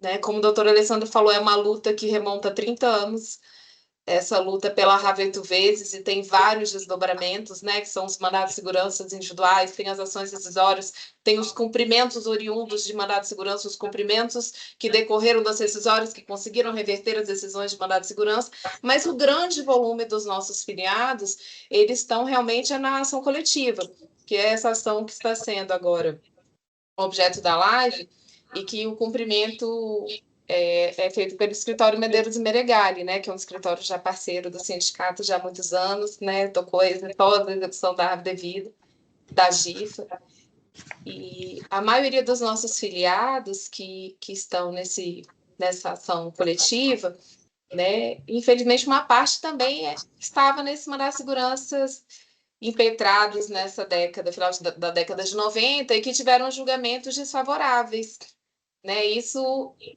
traz nos cumprimentos coletivos um imenso problema, como o doutor Alessandro trouxe, que são as alegações de litispendência, na verdade, coisa julgada, por parte da União Federal. Então, várias das nossas perguntas, que são as perguntas que nós recebemos, são as maiores dúvidas dos nossos filiados hoje, são em relação a essas alegadas litispendências e coisas julgadas com os mandados de segurança. Então, esse breve à parte, vamos dar prosseguimento. A gente vai chegar lá, doutor Alessandro, na questão da litispendência. Não, mas eu precisei fazer esse histórico, porque para contextualizar a questão dos mandados de segurança, né? Porque é importante. Importantíssimo, exatamente. Prosseguindo, então, nesse processo da habeas corpus, houve um acordo entre o Sindreceita e a União, como nós já falamos, como uma via alternativa, né, do recebimento mais célere para aqueles que aderissem a um acordo. Ou seja, que encaminhasse aquele termo individual que a gente chama de TIA. Né? A União propõe acordo para todos os beneficiários do processo, doutor Alessandro? Boa pergunta, diretor. De fato, em 2020, até porque consta do Plano Nacional de Negociação 17, a EGU vem propondo acordo, e isso era a rigor a regra em todas as ações de cumprimento que tratavam da habeas X. Até que, a partir de certo ponto, a União foi, talvez em alguma pesquisa, algum advogado da União mais investigativo, foi e observou que existiam esses casos de mandado de segurança individuais, que a gente denomina litispendência, mas corretamente seria uma situação de coisa julgada, mas tecnicamente eu acho que a gente pode falar como litispendência sem problema. Então, o acordo é proposto em todos os processos, exceto hoje. Inclusive, a União começou a revisar esses processos mais antigos, dizendo que não caberia nem o pagamento do acordo, porque tivemos processos desses, com mandado de segurança que foram pagos. Então, a União hoje, ela diz que propõe acordo, mas está excluído, não é apto, legítimo a recebimento de proposta de acordo aqueles que tenham alguma situação de ação que eles detectem como litispendência ou ainda que não tenham nome na listagem. Entretanto, essas questões de coisa julgada, litispendência com mandado de segurança, trazidos pela União, o escritório tem que fazer uma investigação fina, porque às vezes é uma alegação corriqueira da União e equivocada com um processo de outra matéria, 28%, licença-prêmio, de qualquer outra matéria que não habeas corpus. Então, nós temos que pegar a cópia, juntar nos autos e demonstrar para o juiz que não seria um impedimento, e daí sim a União é intimada e traz proposta de acordo. Alguns casos, inclusive, de mandado de segurança, que a União diz que é ação idêntica, quando a gente vai para pegar a cópia desse mandado de segurança, ele foi arquivado por algum motivo que não mérito, ou sem julgamento de mérito. Foi arquivado por inépcia da inicial, por falta de documento, por qualquer outra razão. E também é uma situação que cabe, daí, a União oferecer proposta de acordo. Então, o escritório, quando pega um processo de 50 pessoas, investiga cada caso deles e pega a cópia de cada uma das situações que a União alega coisa julgada, para daí sim invocar uma nova intimação da União para que ela traga a proposta dela de acordo. Eu acho que, inclusive, no mês de abril a gente tratou com a DAGE uma ou duas ou três questões, inclusive com o doutor Paulo Cunha Carvalho, né, não vejo ele aqui, mas é sempre muito atencioso nesse trato, né, quando questionado por e-mail, quando ele vê alguma situação absurda, ele me invoca, eu trabalho no mesmo dia, então a gente tratou disso recentemente. né? E uma outra situação que também não cabe acordo, depois a gente pode falar isso, é sobre o nome na listagem. Quando não tem nome na listagem, a União diz que a parte é ilegítima. O escritório já fez vários recursos, vários enfrentamentos, depois, se precisar, eu faço mais uma digressão, mais uma fala sobre isso, porque a jurisprudência dos tribunais era taxativamente contra o servidor que não tinha o nome na listagem, e isso a gente levou 3 anos ou 4 anos para sedimentar a conclusão diversa. Ano passado, o doutor Nabor esteve no tribunal entregando memoriais, eu acho que juntamente com o presidente Tales também, não sei se o doutor Alessandra esteve junto também, talvez até tenha ido, ele fez várias visitas e a jurisprudência do tribunal da primeira região agora tem se solidificado, dizendo que mesmo sem nome na listagem, a pessoa é parte legítima.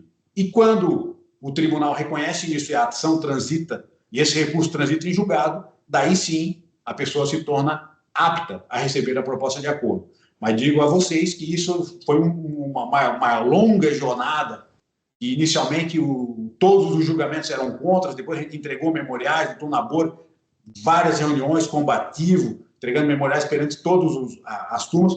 A segunda turma hoje está muito pacificada, do TRF1, a 9ª turma também tem precedente recente, favorável, mas que tivemos que fazer um enfrentamento para buscar esse precedente favorável do desembargador Antônio Scarpa, que foi um voto de extrema maestria, mas hoje o acordo é proposto pela União, em suma, para quem não tem coisa julgada e para quem tem nome na lista.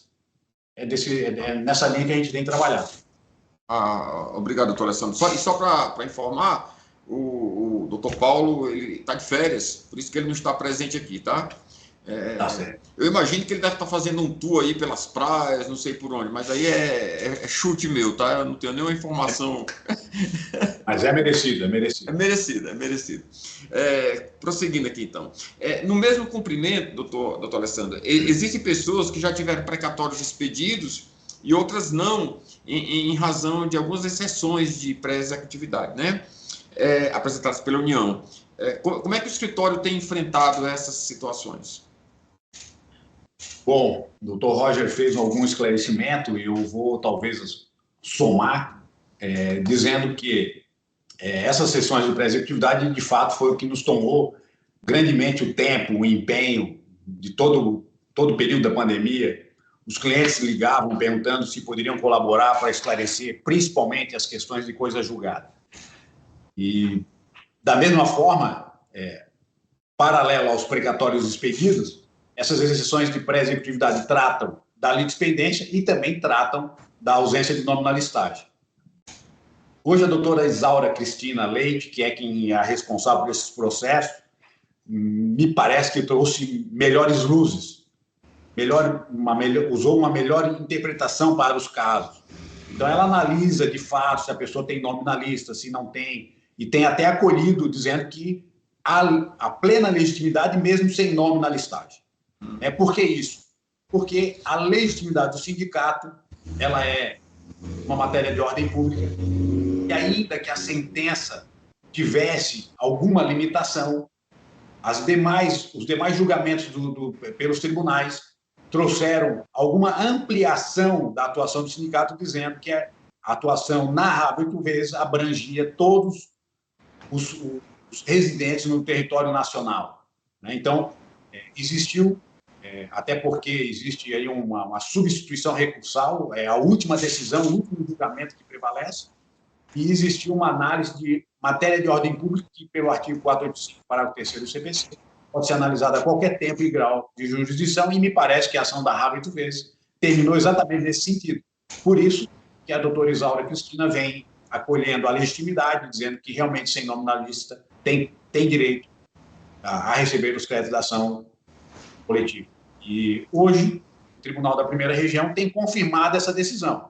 Então, este é um caso que a pessoa se torna apta a receber a proposta de acordo. Então, o sindicato, quando tem uma exceção de pré-executividade no processo, o escritório tem que fazer a defesa, dizendo que ou a ação do mandado de segurança não é idêntica, ou que a litispendência não é da mesma matéria, pode ser de 28%, Da mesma forma, a gente tem que dizer que, ainda que não tem nome na lista, tem direito ao benefício. E o mais difícil era que o juiz anterior, Dr. Marcos José Brito Ribeiro, ele tinha o entendimento de que a pessoa era ilegítima. Então, a doutora Isaura teve que fazer um convencimento com a doutora Isaura, porque o juiz anterior ele determinava que era parte ilegítima e mais. Ele dizia que era parte ilegítima até mesmo quando não tinha nem nome na listagem. Até mesmo quando tinha nome na listagem, quer dizer. A pessoa tinha o nome na lista e ele dizia, não, é ilegítimo. Mas ele não se dava o trabalho de ver que o sindicato escreveu o nome na listagem do instituidor de pensão. O sindicato costuma fazer o relatório das pensionistas pelo nome do instituidor. Então, o doutor Marcos José não teve esse cuidado. A gente teve que fazer recursos e pagar essa custa de R$ 957, talvez numas 100 apelações que a pessoa tinha o nome na lista. Então, é nesse cenário que a gente tem trabalhado. Feito o recurso, primeiro feita a petição. E se vier uma decisão negativa, a gente faz o recurso para os tribunais. Ok, entendi, doutor. Os cumprimentos de sentença, eles podem ter decisões diferentes. Em relação às litispendências e coisas julgadas, como estão sendo decididos? E quando a União alega litispendência, quais os procedimentos que são adotados pelo escritório para tentar afastar a alegação da litispendência, né? E há alguma expectativa de prazo para essa análise, doutor Alessandro? Sim, esse é um ponto, eu acho que é uma das perguntas mais correntes, das dúvidas mais frequentes que temos enfrentado no dia a dia. Os cumprimentos de sentença, obviamente, podem ter decisões diferentes, né? Se um juiz entende de uma maneira, outro juiz, até pela livre convicção, entendimento dele pode entender de outra maneira. Da mesma forma, os tribunais, né? Tem tribunal que entende de uma forma e tribunal que entende de outra forma, né? Existe esse risco, e dizer a vocês que a ação da RA 8 vezes, a princípio, existia um expressivo risco mesmo, e inclusive no TRF4, os juízes e no tribunal, 90% das decisões eram em favor da União Federal. Não sei se o Sind Receita tem os dados, mas talvez aí de condenação do cliente, porque o cliente é condenado quando perde a ação. De condenação, o Sind Receita tem um fundo, que é o fundo RAV, ele tem até pago essa sucumbência, porque se o sindicato não está preparado para isso, o juiz, primeiro ele manda uma ordem através do sistema Bacenju, que é o bloqueio da conta judicial do interessado. O interessado fica sem dinheiro para manutenção das despesas básicas, né? Água, qualquer manutenção. Então, no TRF4, 90% dos casos é em favor da União. Daí o sindicato, juntamente com o nosso escritório, o doutor Ana Borbulhões, fez algumas lives, inclusive na época da pandemia, conseguiu reverter a jurisprudência do TRF4, que já estava pacificada em favor da União. A gente conseguiu reverter aquela jurisprudência. Hoje, ela vem se formando majoritariamente em favor do servidor, dizendo que essas ações não são idênticas. Isso a gente pode dizer que a terceira e quarta turma do TRF4 está totalmente a favor, mas a 12ª turma do TRF4, ela vem com vários precedentes, ainda continua com os precedentes negativos. Então, a gente pode dizer que no TRF4, 75% das decisões são favoráveis. Da mesma forma, no TRF2, as nossas experiências não foram exitosas. Na grande parte, as decisões são em favor da União, dizendo que o mandado de segurança, de fato, é uma ação idêntica. E digo a vocês que, para que o judiciário reconheça que essas ações são distintas, de fato, o juiz e o desembargador ou o julgador têm que se dedicar aos pormenores da ação. Porque parece que o tema RAV 8X é igual, parece que se busca a RAV 8X pelo valor máximo, mas até tem alguns mandados de segurança que o pedido até são idênticos mesmo, mas na grande maioria, no mandado de segurança, se invocou, o advogado da época, Aguinaldo Rocha, se eu não estou equivocado o nome, invocou uma isonomia com auditores, e para pagar, invocando uma irredutibilidade, porque uma vez foi paga no máximo. Já a ação coletiva, resumidamente falando, até sem querer ofender, mas a ação coletiva, quando foi feita com larga biografia, jurisprudência e com muitas páginas, ela invocou que o pagamento tinha que ser feito não como direito adquirido, invocado no mandado de segurança, mas sim porque existia uma inconstitucional vinculação com o pagamento dos auditores e também que o pagamento deveria ser feito com base nas avaliações. Então, no TRF2, não sei se por falta de cuidado dos magistrados, mas no TRF2 o êxito foi muito, vamos dizer assim, atômico, muito isolado, mas, digo a vocês, que também é um êxito importante. Talvez no TRF2 a gente tenha tido êxito de 10% ou 20%, mas são precedentes importantes para que a gente possa repercutir e influenciar uma decisão favorável perante o TRF1 de Brasília, que temos talvez aí 2.500 casos de pessoas com mandado de segurança. Mas é nesse cenário aí que a gente tem enfrentado isso, né? E agradecer, como disse aí inicialmente, a própria DFA, né, na pessoa dos seus diretores, que tem aí prontamente investigado isso. Obviamente que o custeio do Sind Receita ele é feito somente aos filiados, né, que vêm sendo filiados desde então, né? Não basta se filiar do dia para a noite e dizer, eu quero um apoio da DAGE ou da DFA para custear essa verba de condenação aí da chamada sucumbência, né? Doutor Alessandro, muito importante o senhor ter tocado nesse assunto, tá? Por coincidência, recentemente nós recebemos aqui o relatório que a gente acompanha, sim, obviamente a gente acompanha, tá? A DFA também acompanha. Só para você ter uma ideia, no ano de 2024, até esses primeiros 3 meses agora de 2025, já foram pagas em valores de sucumbência, tá? Mais de 800 mil reais, em sucumbências, tá? Dessa raiva 8 vezes. Né? Essa raiva 8 vezes. Então, realmente é um problema muito sério, né? Ainda bem que existe esse fundo RAV, que foi criado lá por iniciativa do diretor jurídico na época, hoje presidente, o Thales, né? Que já preocupado com essa situação, criou lá, por intermédio da nossa Assembleia Geral Nacional, né? Que é nosso órgão deliberativo máximo, tá? Nós temos 2 órgãos deliberativos em igual patamar, tanto as nossas assembleias, a GNUs, que a gente chama, são Assembleias Gerais Nacionais Unificadas, e a nossa AGN. E no AGN de 2021 foi criado esse fundo RAV, né, exatamente para fazer face a essas condenações de sucumbências, né. Então, se eu ver, né, mais de 800 mil reais, praticamente em um ano aí, pouco mais de um ano, né. E agora mesmo eu estou analisando aqui, me parece que o senhor já nos demandou aqui, me parece que por 1 ou 2 agora já, que vai ser, né, essa semana já está sendo feita a análise exatamente dessa questão de filiado e tal, para que a gente demande aí a DFA a fazer o pagamento, tá?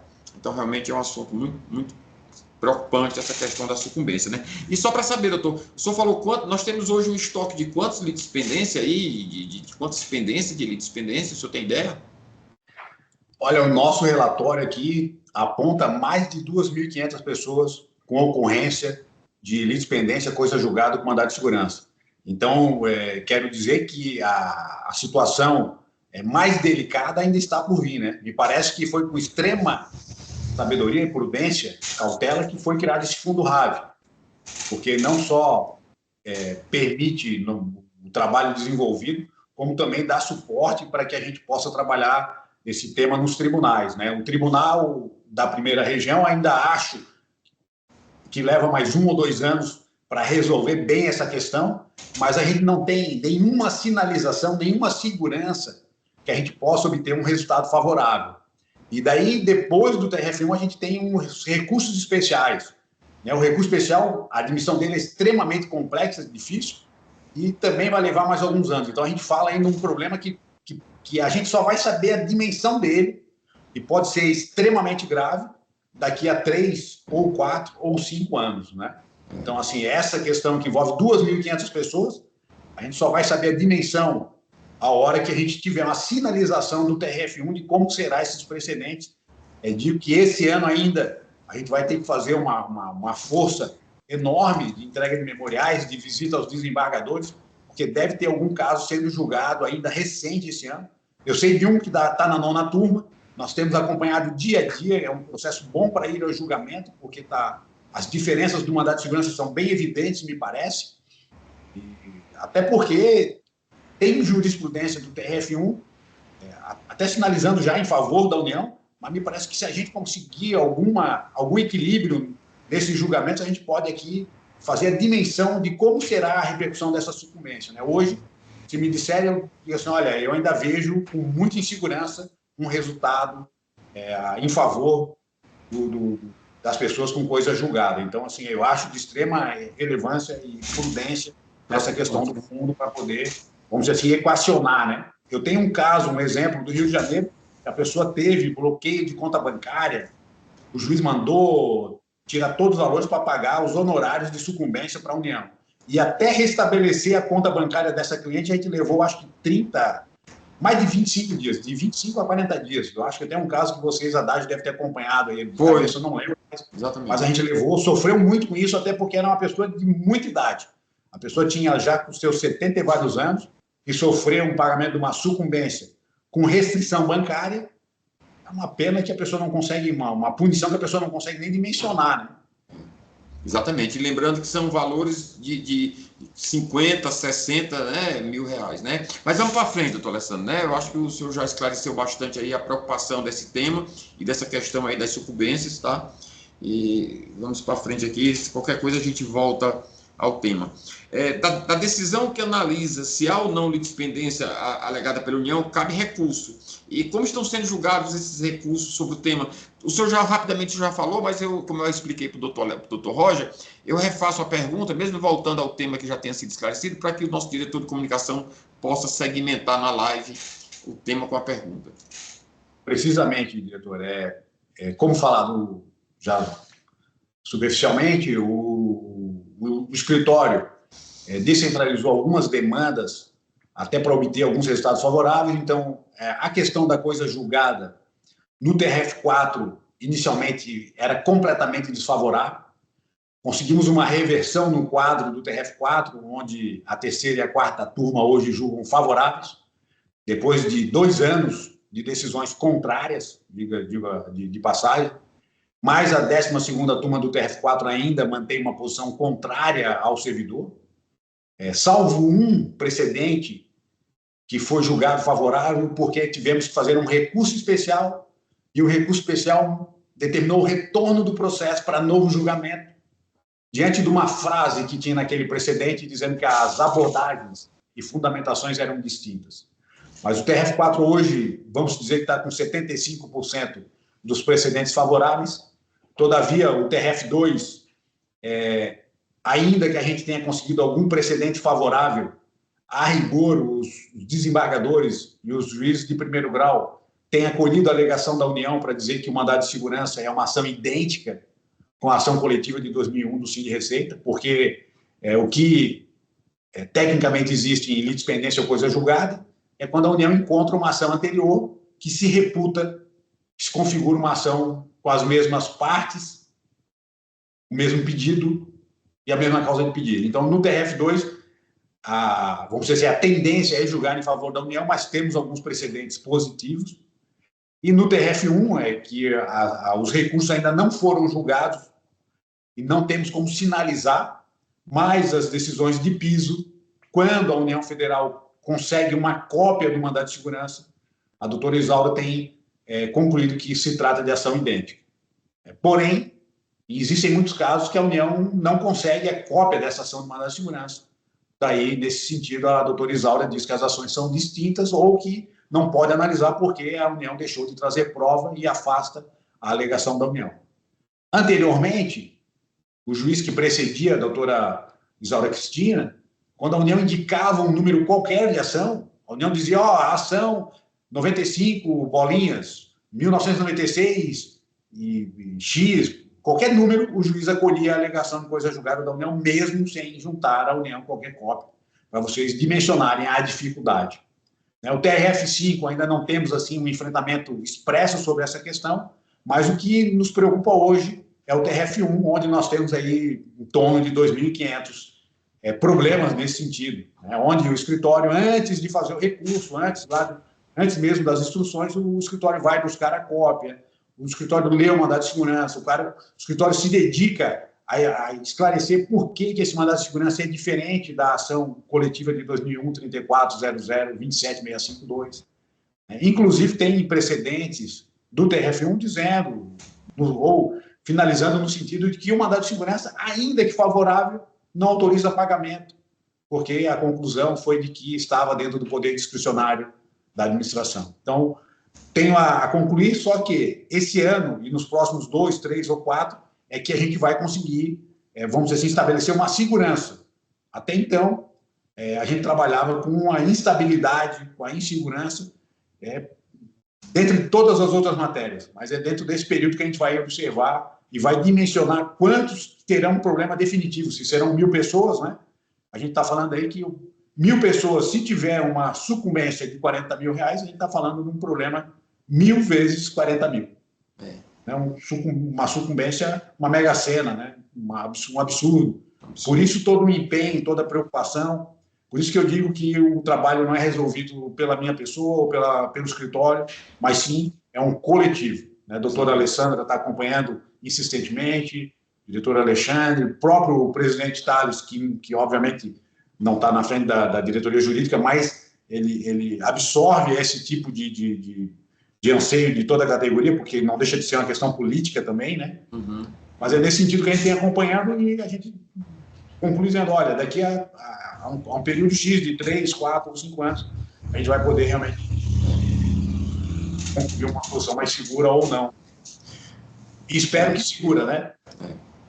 Doutor Alessandro, eu tinha outras perguntas aqui, mas eu sei que o senhor já abordou aí nas exposições, tá? E eu vou acelerar, eu vou fazer as duas últimas perguntas para o senhor, vou até aglutiná-las, tá bom? Porque eu sei do cansaço, eu sei que o expediente do senhor vai continuar. O nosso aqui, a gente vai encerrar e eu sei que o senhor vai até mais à frente, tá? Então, eu já vou antecipar. E essa live, excepcionalmente, foi mais longa, porque nós tratamos de duas ações, né? Graças à disponibilidade aí do senhor e do Dr. Roger, tá? Mas as perguntas são o seguinte, os filiados que já estão em cumprimento de sentença com o escritório contratado, né? Com Medeiros e Meregali, tá? E estão sendo abordados por outros escritórios para pedir nova procuração para a RAV 8 vezes. Tá? Que orientação o senhor dá para os filiados que são abordados por esses escritórios que a gente costuma chamá-los de escritórios piratas, né? E por fim, a segunda pergunta, já para concluir, aí o senhor pode aglutiná-las aí a critério, quantos já tiveram precatórios expedidos da RAV 8 vezes? Se o senhor tem esse número, se o senhor tem alguma estimativa, tá? De quantos já foram pagos, se o senhor tem alguma estimativa em relação a isso. Bom, primeiramente quero dizer a todos o máximo cuidado quando forem abordados por qualquer ação judicial que seja inerente, própria do Sind Receita. Se o sindicato fez a gestão da ação de conhecimento após, no caso aí, 30 anos ou 20 anos, por certo que o maior agente, o maior autor preocupado no resultado final para o interessado. Não a Medeiros e Meregali não age sozinha, sem essa avalização, sem esse aval da diretoria da DAGE. Então, o próprio escritório, quando se reúne, trazemos também o grande mentor, mestre Nabor, para temperar e nos iluminar. Então, quando existe essa abordagem, digo para vocês que é muito corrente, nós temos cliente aqui que é abordado 2, 3 vezes por dia, eu digo para vocês terem a máxima preocupação. Não só porque vocês vão estar pagando honorários 2 vezes, mas porque esses outros piratas ou aventureiros muitas vezes se intitulam de especialistas de uma gratificação RAV 8X, mas a RAV 8X ela é paga exclusivamente, ou foi paga exclusivamente, para auditores e técnicos. Então, raríssimos são os escritórios e os profissionais que atuam com uma matéria tão específica. E para o pior, quando esses aventureiros ou outros escritórios atuam, eles ainda geram uma maior preocupação de fornecer para a AGU uma matéria para se defender, porque a maioria dos precedentes negativos advém exatamente dessa atuação desses escritórios, né, que buscam a captação irregular de clientes, seja pelo WhatsApp, seja verbalizando uma falsa verdade de que vão conseguir pagar antes, de que os pagamentos é só protocolar e vão receber. Isso não existe. Até pelo contrário. O escritório, quando protocola uma ação, a gente protocola no dia 2 de maio, a gente protocolou ações. No dia 5 de maio, certamente nossos clientes que já estão com a ação protocoladas já estão sendo abordados por outros escritórios, dizendo que, olha, o teu precatório já está expedido, só falta passar para mim a procuração para eu conseguir pagar. Esse escritório anterior já protocolou a ação, mas agora quem vai fazer o pagamento é conosco. Então, eles, baseado numa falsa verdade, não poucas das vezes ainda cobrando valores, e existe um esclarecimento a ser feito. Esses escritórios, ou mesmo a fraude eletrônica, né, eles mandam uma guia para a casa do cliente, como se fosse uma guia de pagamento de imposto de renda, com código de barras escrito, guia de recolhimento da União, com brasão da nação, dizendo: o senhor só precisa pagar esse imposto de renda, que o seu pagamento já vai ser liberado em 24 horas na sua conta. A fraude e a pirataria é tão grande que gera até uma dificuldade para o nosso trabalho, né? Isso não existe, né? Não existe cobrança do Síndico de Receita, não existe cobrança do Escritório Medeiros Menegali, tampouco, até mesmo o nome do doutor Namur Bulhões já foi utilizado, né, nessas fraudes eletrônicas. Não existe qualquer cobrança de custas para recurso, de custas da ação inicial, nem tampouco de sucumbência. Então, fica a advertência para jamais o interessado fazer qualquer ato sem antes conversar com o Síndico de Receita. Pois o Síndico de Receita tem divulgado notas constantes no site, dizendo dessa pirataria, dessa dificuldade, e que reporta a todos. É o Síndico de Receita que é o maior estrategista para buscar esse resultado. Tanto é assim que, depois de anos de ação de conhecimento, obteve uma decisão favorável. E concluo a minha fala dizendo que, diante das dificuldades da pandemia, da coisa julgada, a gente conseguiu expedir, narrável 8 vezes, em torno de 2.000 até um pouco mais de precatórios. Mas tivemos precatórios expedidos até agora em torno de 1.600 precatórios expedidos e pagos. Os precatórios expedidos deu acima de 2.000, talvez aí a gente estivesse falando em 2.300 nomes, mas de precatórios pagos, 1.500. Esse ano deve pagar mais uns... Eu já passei um relatório para o Síndico de Receita, deve pagar mais uns 500 precatórios narrável 8 vezes. E estimamos aí que o grande número de precatórios seja pago na hora que a gente conseguir superar esses entraves de coisa julgada. E remarco a vocês que, quando um dos interessados constitui um outro escritório de advocacia e esse entra num processo que nós estamos atuando, esses processos todos têm prazo dobrado para as partes. Então, a dificuldade de tramitação de um processo é muito maior. É mais fácil a gente pedir exclusão e renúncia do direito do cliente e ele buscar as vias próprias que ele achar que podem ser mais fáceis. Mas digo e repito, não existe facilidade dentro do Poder Judiciário. O Poder Judiciário é feito através de um trabalho de conjunto, de esforço. O diretor Alexandre Xavier falou aí que a pauta realmente não para, a gente tem prazos para responder de 60 a 100 prazos por dia, constantemente tem trabalho aqui até às 10h30, 11 horas da noite, então a gente tenta organizar, mas a pauta a rotina de trabalho realmente sempre é muito alta. Por isso que a gente sempre orienta, olha, primeiramente o interessado tem que se reportar para a DAGE, para depois, em último caso, a DAGE acionar o nosso escritório. Perfeito. Tudo isso aí eu só tenho a agradecer. Se ficar algum outro esclarecimento, eu acho que a gente pode depois se reportar por escrito, fazer mais alguma nota, alguma pergunta e, vamos dizer assim, crescer nessas explicações aí, diretor. Tá, muito obrigado, doutor Alessandro. Diretor Moisés, eu já vou partir para o encerramento, mas eu já vou fazer agora essas minhas considerações aqui, agradecendo imensamente aqui ao doutor Alessandro, a doutora Alessandra, a você, diretor de comunicação, ao Ronald aí que deu apoio, como sempre, mas as palavras finais aqui pela DAGE eu vou deixar na pessoa da doutora Alessandra, tá? E após você, diretor Moisés, pode assumir aí o encerramento da live. Doutora Alessandra, a palavra é sua.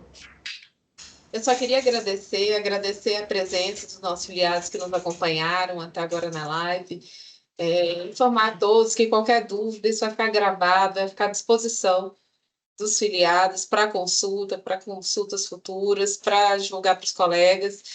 Estamos à disposição na DAGE, por meio do e-mail do jurídico, @sindireceita, também por agendamento, né, de atendimentos virtuais com os advogados, né, atendimento telefônico também, e agradecer imensamente os nossos palestrantes de hoje, né, que tão bem elucidaram essas dúvidas dos nossos colegas, dos nossos filiados, dos 3,17, da Rave 8 vezes, né, duas ações que são muito questionadas, né, nos e-mails que a DAGE recebe. Então, acho que aqui essas dúvidas gerais conseguiram ser bem explicitadas, né? Quem tiver alguma dúvida de um caso concreto, querendo saber sobre a sua litispendência específica, mande um e-mail para a DAGE, que a gente vai responder. Tá certo? E muito obrigada, doutor Alessandro, pelo seu tempo, pelos esclarecimentos. Sempre é muito bom ouvi-lo. O senhor e o doutor Roger. Nós que agradecemos aqui. Moisés, Tem, meu diretor. a palavra é sua, Então, viu? Moisés, dona Alessandra. amanhã às 6 horas da manhã essa live já vai estar editada? Como é que vai ser? Já. Então, vamos lá. Obrigado, doutora Alessandra. Obrigado, meu diretor Alexandre. Obrigado, doutor Alessandro, pela participação. Eu acho que tiramos várias dúvidas, né? E vamos fazer mais lives dessa, né, meu diretor? Com certeza. Agradecer a presença de todos. Acho que a gente chegou a uns 600 hoje, tá, gente? Acho que foi um excelente número. Passou mais de 600. De participantes. Tá Que bom? bom. Então, eu agradeço a todos novamente e me despeço. Boa noite para todos. Vamos descansar agora. E até no máximo quinta-feira, nossa live já está disponibilizada, já toda na sequência, com as perguntas, as respostas. Tá bom? Então, gente, muito obrigado pela participação de vocês. Até a nossa próxima live. Tá bom? Um abraço. Boa noite. Boa noite. Boa noite para todo mundo.